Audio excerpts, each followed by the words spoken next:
Hello everyone. Next topic is chromosomal theory of inheritance. This was proposed by this chromosomal theory was proposed by Sutton and Boveri. Sutton and Boveri in 1902. They have proposed this theory, but who agreed to this theory? That means who confirmed these findings? So, confirmed by T.H. Morgan. Confirmed by T.H. Morgan in 1933. So, we will be seeing what is this chromosomal theory of inheritance and what is it all about. So here, very simple, whenever we are talking about genes which are pairing up, that means allele of one gene combining with the alleles of another gene. So that we have seen tallness and dwarfness. That's what I'll just show you. These are two alleles of a character crossing with two alleles of a character. So when crossing happens, so this is what we get, the hybrid. Okay, one of the allele from this, that means one of the gamete from this parent combining with one of the gamete of this parent. So like that, whenever we are talking about any genes, combination of genes, so here it is actually the chromosomes which are combining together. Whenever we are talking about combination of genes, it is actually the chromosomes which are combining. I will show you how.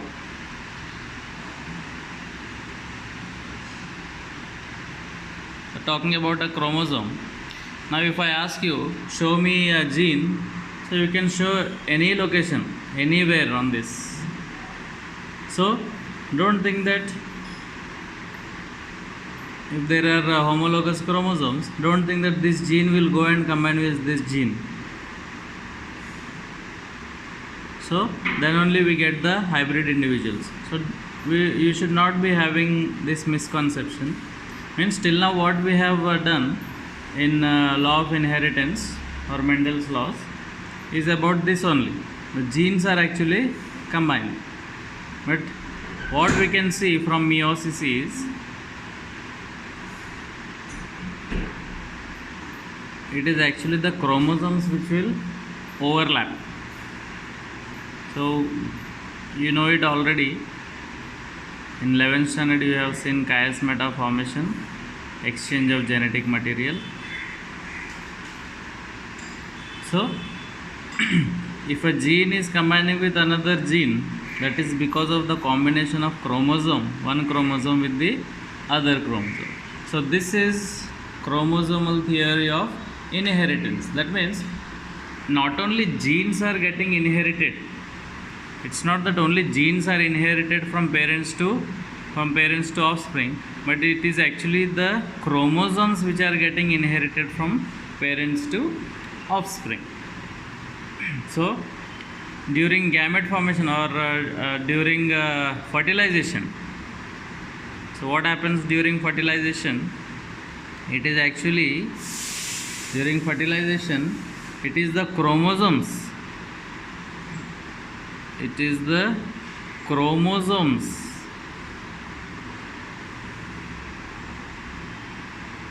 which segregate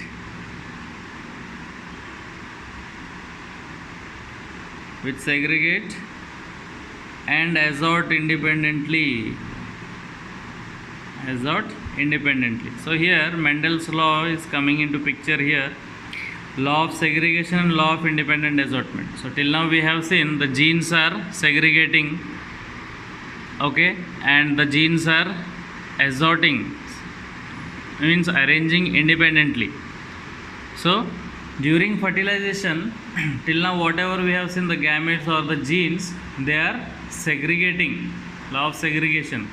And talking about the dihybrid cross, RRYY into RRYY small. So they both will segregate or arrange independently, assort independently. That means capital R with small r, capital Y with small y.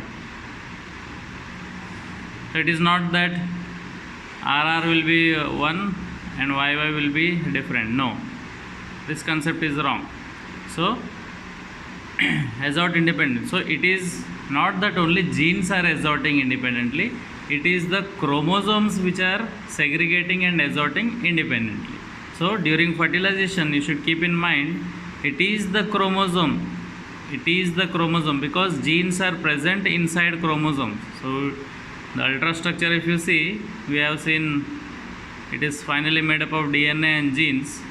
So this DNA and genes are nothing but the supercoiled structures of chromosome. So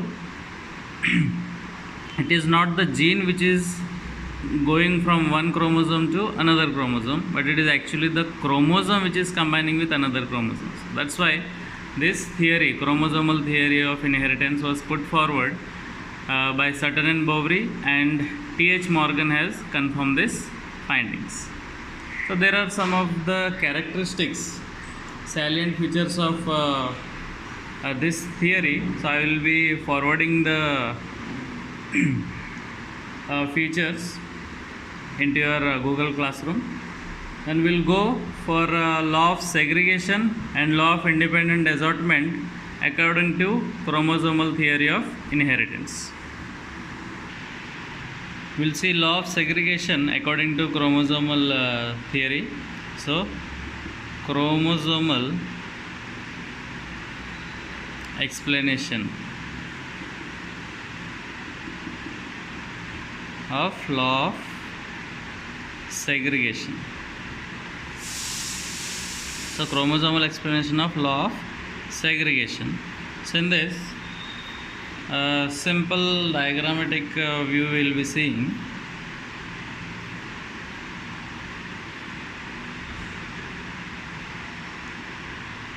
So I am taking two pairs of chromosomes.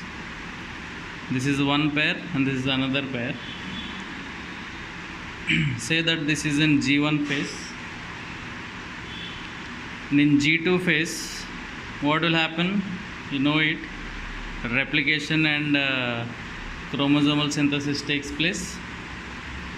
So we get bivalent chromosome.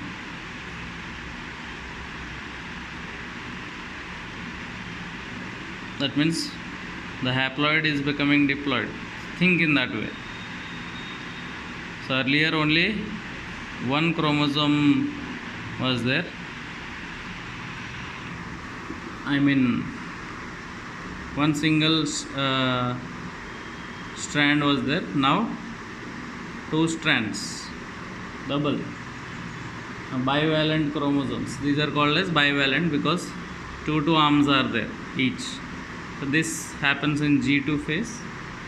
Then during meiosis 1, so in meiosis 1 we have prophase, metaphase, all these things. In meiosis 1, what will happen? That is, these ones will segregate. Now this is the centromere portion. So from the centromere portion, what will happen is they will separate out in this fashion.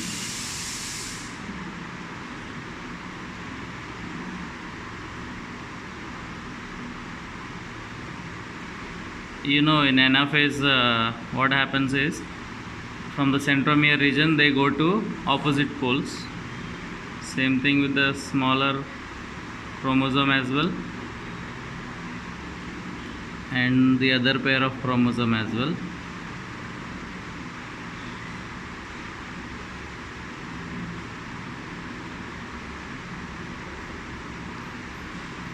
So in meiosis 1, what will happen is separation. So in this case there will also, you can also expect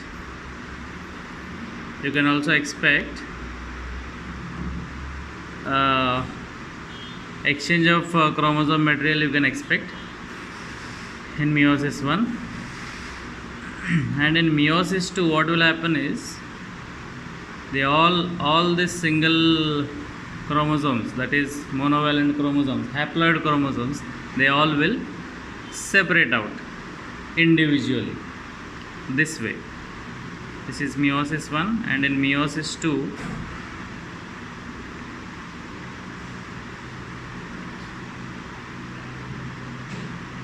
so each haploid chromosome pair will separate out.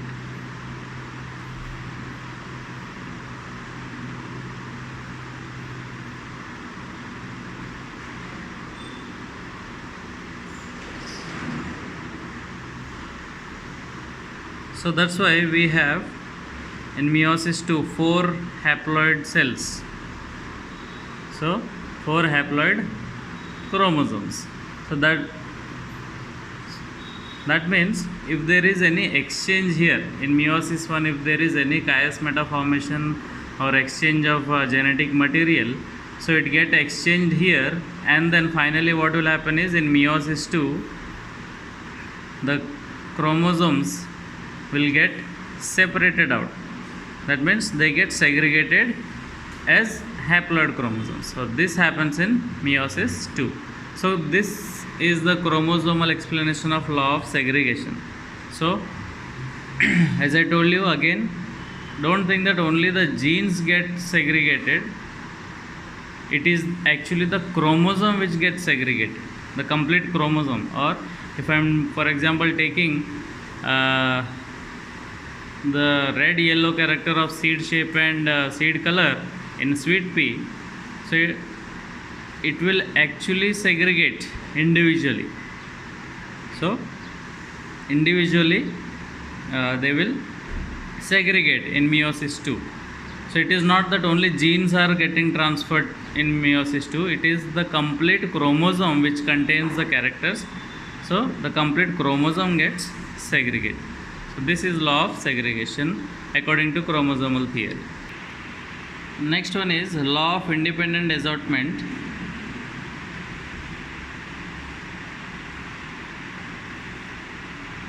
So this is according to chromosomal explanation.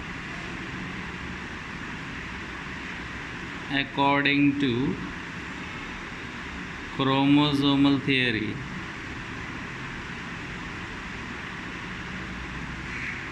so what happens if I am taking independent assortment, if I am taking two pairs of characters, two pairs of genes, like I have taken chromosome which is having yellow seed color and another chromosome green seed color, and pair of chromosomes we have to take, that means two to each we have to take. So a small one I am taking which is R, small r, that means wrinkled. So I will shade this portion so you will be understanding better. So one set, one pair yellow wrinkled, another pair green and round.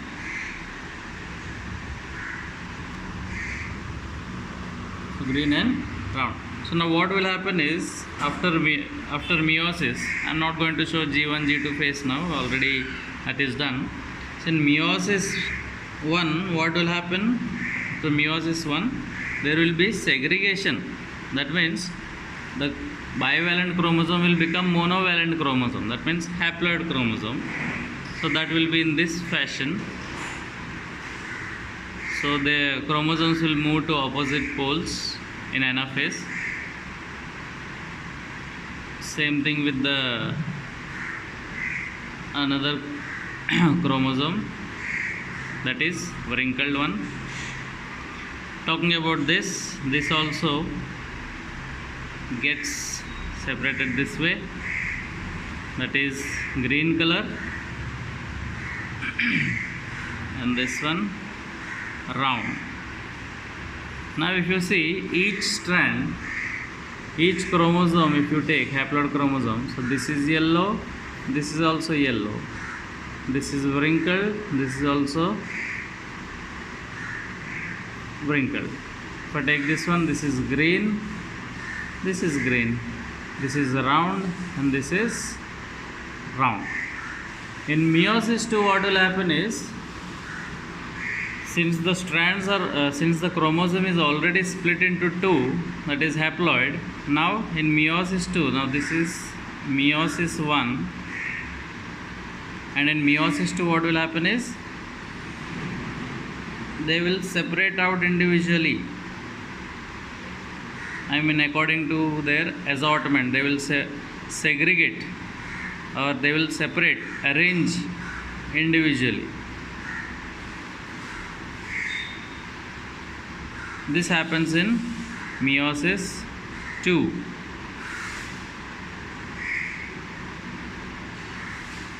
This happens in meiosis 2.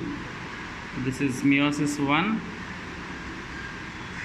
This is how in anaphase they will get the chromosome gets separated, split into two, and then in meiosis 2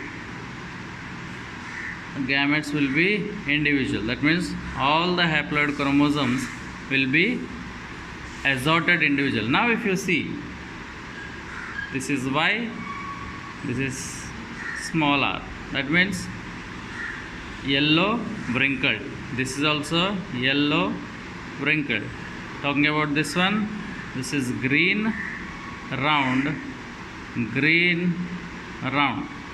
In every case, if you see, one character is assorting with another character. That means both are assorting individual. Now Y is not assorting with another Y.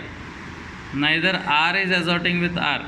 See, in each set, in each haploid pair of chromosomes, there is one character with another character. But you cannot see capital Y, small y, or small r, or capital R, small r. So, in each gamete, in each pair of haploid set, you can see two different characters, haploid set of characters. So, this is independent assortment. Now, again, Y chromosomal theory, if there is any crossing over in this case, if there is any crossing over in meiosis 1, so that character will be transferred to meiosis 2, and if there is any crossing over, if there is any genetic material exchange, so that will be shown in this haploid set of chromosomes. So in the end, the conclusion of this chromosomal theory is, it is not the genes which are getting transferred to next generation, it is actually the chromosomes which are getting transferred to the next generations.